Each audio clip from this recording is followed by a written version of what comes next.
in kot obljubljeno, mimo te tradicije ne gre na Totem Radio, da pride še preden gre. Kot smo ga imenovali, naš puščavski lisjak, dakarska legenda in eden najpogumnejših, zdaj kdo bi rekel, malo premaknjenih, ampak v pozitivno smer Mariborčanov. Simon Marčič, dobro jutro. Dobro jutro. Dobro zgledaš, glede na to, da smo tik pred začetkom 3. januarja. Ne? Ja, vrej, hvala, prišel sem splašati, tako da. No, to smisel reči. Razpet med Dubajem in Mariborom in zdaj seveda spet Saudsko Arabijo. Kak je doli, tam si zdaj bil spet nekaj časa, ne? Ja, super, predvsem vreme, malo boljše, kot je tu. No, ja. Čeprav je bil tu dež, tako da, ampak vrejo, super so bile priprave, to je že tradicija zadnjih, 4 leta, ja. 5 let že v bistvu, no, tako da, ja, super. Se voziš po pesku in pripravljaš na... Moreš, če hočeš biti vrej, tako je šlo, vsi so dol, praktično ni... Resno? Ja, vsi, od prvih 50, bom rekel, skoro da ga ni bilo, če pa ga ni bilo tu, je bil pa sigurno Maroko ali pa Tuniziji, tako da. Daj ne. Nekam pač moraš iti. Ja, tako je šel šport toliko naprej, da se več po naših šodrih ne da, pa motocross progah dovolj dobro, bom rekel, tako da, ja. Ja, pa pogrešaš kaj, da se recimo tam voziš po pesku, pa na nobene korenine zahaklaš tako duper nas, ja, recimo. Ja, valjda, pogrešaš. Je rekel, ja. Pa dreve tudi, ne. Ja. Tako da ni tega adrenalina tam ni, je pa seveda drugim pomembno je, da se pripraviš. In zdaj, Simon, to je zdaj 12. ne? Ja, res je, 12. točno tak. Noro. Ja, veliki izziv, predvsem zaradi menjave. 11 let sem bil na eni znamki, zdaj grem z drugo, tako da to mi je predvsem zdaj neki, bom rekel, novo okno. Se pravi, Husqvarna pa Kove ali kak? Ja, tako, Kove, ne, vemo, da Kitajci so 4 leta nazaj prišli z svojimi dirkalniki, noben takrat ni vedel, kaj je to, niti jaz sem jih treniral za Dakar 2023, se pravi, kaj je to bilo 3 leta nazaj. Čudno je vse skupaj izgledalo, iskreno povedano, takrat nisem verjel, pa na koncu so pa pokazali ogromno. Ja, ker se spomnim, da smo se takrat pogovarjali, pa nisi zdaj, da bi rekel ful hvalo te motorje. Ne, nisem, sem bil zelo skeptičen. Ampak zarečenega se največ poje, ker zdaj pa glej, ne? Ja, res je. Zdaj so pa prišli, mislim, ogromno testirajo, ogromno tudi poslušajo, to mi je zelo pomembno. KTM je pač imel svojo tovarniško ekipo prej in ostalih dirkačev praktično mnenje ni kaj dosti pomenilo.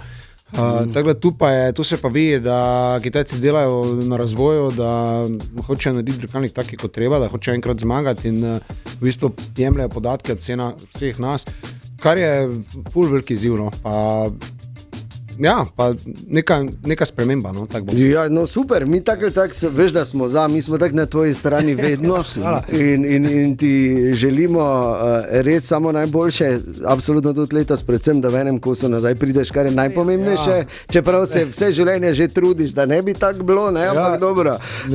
Ampak čiza res, zdaj, če pogledava, zdaj ti imaš, ne nazadnje si dakarska legenda, torej več kot kompetenten, da poveš, kak se je ta zgodba v teh letih od tvojega prvega, pa recimo do zadnjega spreminjalo. Ja, ogromno, res, glih to sem razmišljal, zdaj je dolgo, ko sem imel, kako se je vse skupaj spremenilo, ne, tisto prvo leto praktično noben razen res tovarniški vozniki ni hodil v puščave trenirati, testirati karkoli.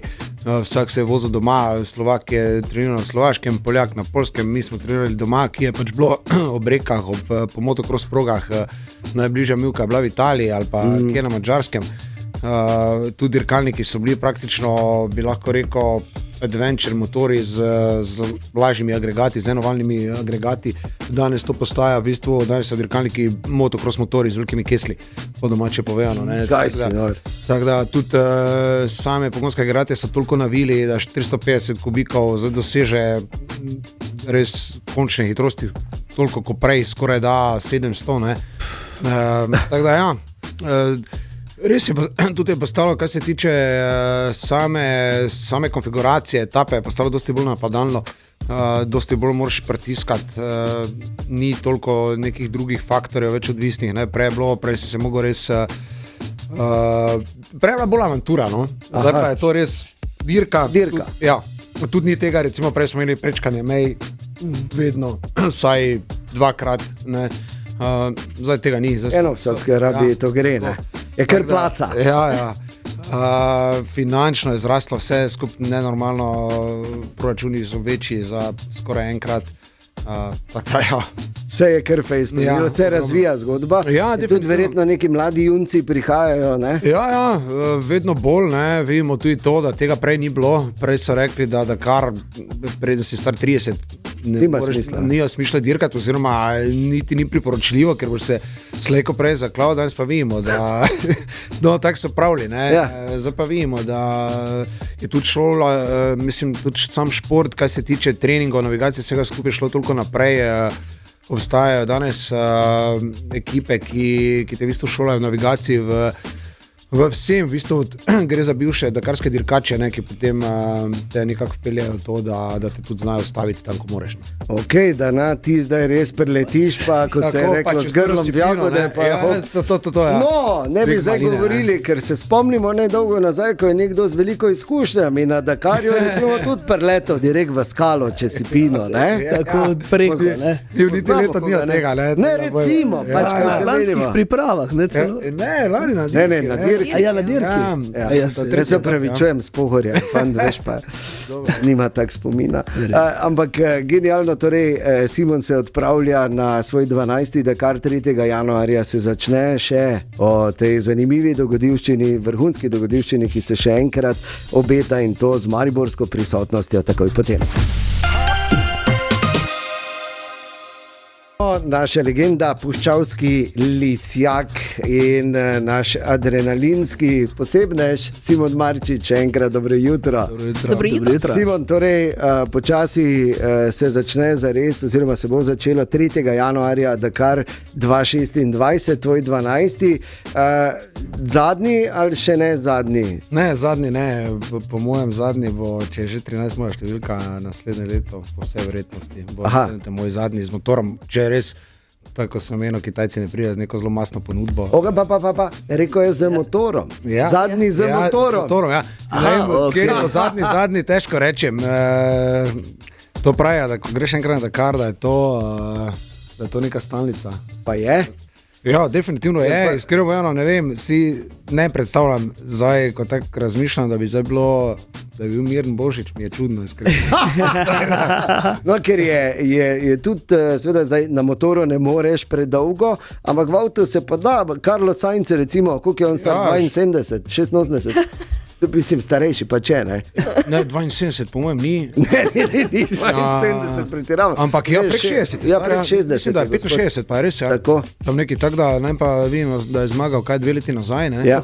Pa še dolga karijera pred tam. Ja, bomo videli, ne, dobro, da se vseeno tu izjema, ne. Ampak ja, Peter Hansel, evo tu gre letos s serijskim avtom, to je nova klasa, ki mislim, da bo malo bolj dopustna.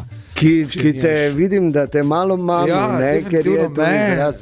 Tu se mi zdi, da se da finančno projekt, bom rekel, spraviti skozi. No, super. Ampak, veš, samo da spomnimo še enkrat, Simon vozi v kategoriji Original, kjer pomeni, da je one-man band praktično za vse. In za ves čas, oziroma vsa ta cela 2 tedna tega Dakarja, v bistvu ti bolj malo spiš. Ja. Bolj ogromno šraufaš, ker on mora se zjutraj vstati, splanirati, znavigirati, odvoziti in potem, ko grejo... Treba filtre spucati, pa to je... Če samo to. Ekipni grejo pol počivati, pa se lotijo mehaniki, pri Simonu pa mora on kar sam. Ja, res je. Tako da, ja, spim, bom rekel zdaj, še kar vredo napram temu, evo, tu je zelo velika razlika napram prvim mojim Dakarjem, pa zdaj, takrat sem spal po 3-4 ure, zdaj mi rata 7 ur spraviti skupaj. A ti? Ja, zdaj mi, pa tudi drugače, zdaj si kupim, zdaj ko prijem v Saudsko Arabijo, grem si kupim jogi v trgovini, imam jogi čez cel teden, šotor pa tak dalje, tega prej nisem imel tega luksuza, ne, zdaj ne gre. Ja, zdaj pa si tudi bil mlajši, ne, dajmo očiti. Zdaj si vseeno dakarska legenda, ne. Ja, zdaj morem, ne. Zdaj že rabiš neki jogi, tako to izgledalo. Ampak je pa, ker si prej rekel, da si prišel direkt z plaže, vseeno med Dakarjem ni glih plaža, tudi kar se temperatur in vremena tiče. Ne, daleč od tega, ne, zdaj smo videli 3 dni nazaj, da je v bistvu zasnežilo v Saudski Arabiji okrog Haila, ne, to je tam, kjer bomo kar enih 4 dni. Tako da tega me je iskreno malo strah, tam me je nazdel, tam sem že faso podhladitev 2-23, upam, da se ne bo ponovilo. Ja, debele zokne si daj. Ja, Volnenec. Volnene gate na robe obrni, da te bo not pikalo. to evo, točno. Ne, ampak to je, ne znamo si sploh ne predstavljati, čisto realno, mi sve se pogovarjamo, pa se hecamo. Ja, Ampak ne znamo si pa predstavljati, kaj to moraš v bistvu ti pretrpeti, da ti to skozi prideš. Ja, ne, pa tudi bom rekel, je zdaj, tudi to se je zelo dosti spremenilo, ne, napram prvim Dakarjem, zdaj nam recimo organizator organizira, se pravi, da ko štartamo iz bivaka, se pravi tisti povezovalni del etape, ko si zjutraj na cesti, kar je najbolj mrzlo, ne, se pravi zjutraj ob 5 na avtocesto po domače povedano, ne, ker vemo, da ceste so ravne v Saudski Arabiji, pa 200 km za zajtrk ali pa 250, pa zunaj 5 stopinj, pa ščije še, pa še dežuje po možnosti. Ne. Ja, kaj rečeš čije, seveda. Pa tak dalje, ne, tako da to je problem in če bi mogli biti to v dirkalnih oblačilih, tako smo mogli biti v Južni Ameriki, je to jutro res na zebe, ne? Zdaj pa imamo ta dežna oblačila in pol nam organizator, v bistvu imaš eno vrečo, tako z blaga in vse zdaješ noter, ne? In ti pol to peljejo v naslednji bivak, ne? Tako da, kaj se tega tiče si... Posušijo, zlikajo, pripravijo. Ja, seveda, zlikajo vse, načrta, tako da... tako da to, ne, še vedno si pol v dirkalnih oblačilih drugi del, ne, ko priješ pol spet na cesto ali pa če canslajo etape, pa si pol na dežu še vseeno, ampak že ta prvi del je ogromno, ne, da ti vse zjutraj to pomaga. Tako da to je. Kaj pričakuješ zdaj na tem Dakarju, tvojem predzadnjem na motorju? Težko rečem, ker letos pa res ne poznam konkurence, ful se je zamenjalo nekih dirkačev, novi pridejo, glih to, ko si prej rekel, mlajši, vemo, da vedno težje se uvrstiti, tako da kar je zelo omejil, kaj se tiče število prijavljenih, ne, za nas je v bistvu 120 motoristov, prej nas je bilo skoraj 200 in to so res sami hitri piloti, nekaj, kar sem gledal, ampak zelo težko je zbrskati, ne. Vidiš pa, če vidiš, da je nekdo bil, ne vem, španski motocross prvak ali pa Franciji dirkal prvenstva motocross zelo visoko, veš, da tehnika njemu ni problem, zdaj pa samo vprašanje, koliko se je pač telesno pripravo, ne. Ja, in koliko se znajde, ne. Vseeno je treba navigirati to po divjini. Težko zdaj glih rečem, jaz vem, da bom vse od sebe pripravljen, sem boljši, kot sem bil zadnji 2 leti, ki sta bili res težki, tako da to je super, imel sem tudi prvič na pripravah rally motor, tako da tudi to je neka, bom rekel, nek korak naprej, bomo pa videli, ja. Simon, glej, mi v vsakem primeru ti želimo najboljši Dakar do zdaj, ja, hvala. To je dejstvo. Verjamemo vate, predvsem pa si želimo, da ne bi bilo teh poročil o počenih trticah, odprtih zlomih in ostalih stvarih. Pridi v enem predvsem kosu. To, ja, da prideš v enem kosu in da ko prideš nazaj, da se bomo spet tako lahko lepo normalno pomenili. To mi je tvoja mama napisala. Mi pa enako želimo, valjda, da enako želimo in se vmes kaj slišimo, ne? Ja, ok, zmenjeno, to je to. Sigurno, da bo šlo, tako vedno, evo, mogoče kako etapo, ne, vemo, da je to se kar nekaj novosti teh, imamo eno vojaško etapo, evo, to je še novost, se pravi, da bo bivak, ni klasičen bivak, tako kot vedno, kjer propeljajo catering, pa tam sveža hrana, pa špageti te čakajo, tak, ampak dobimo... SDO? Ja, dnevni obrok. Ja, dejansko, ne, ta vojaška, se pravi ta z juha, z konzerve, ja, pa tak dalje, ne, pa bivaki so. Super. Ja. Sad ni slabo. Pa čaj z bromom, da ti ne bi štanga šla. Gleda so zvohali neki, da nismo več vojske imeli, ne. Aha, pa se hočejo to, lepo. Simon, res vso srečo ti želimo in res vrni se nazaj v enem kosu, mi pa bomo kot vedno te spremljali in navijali zate, ne pozabi, Maribor in Slovenija smo s tabo. Hvala za podporo, no pa tak smo na vizi, ne. Absolutno.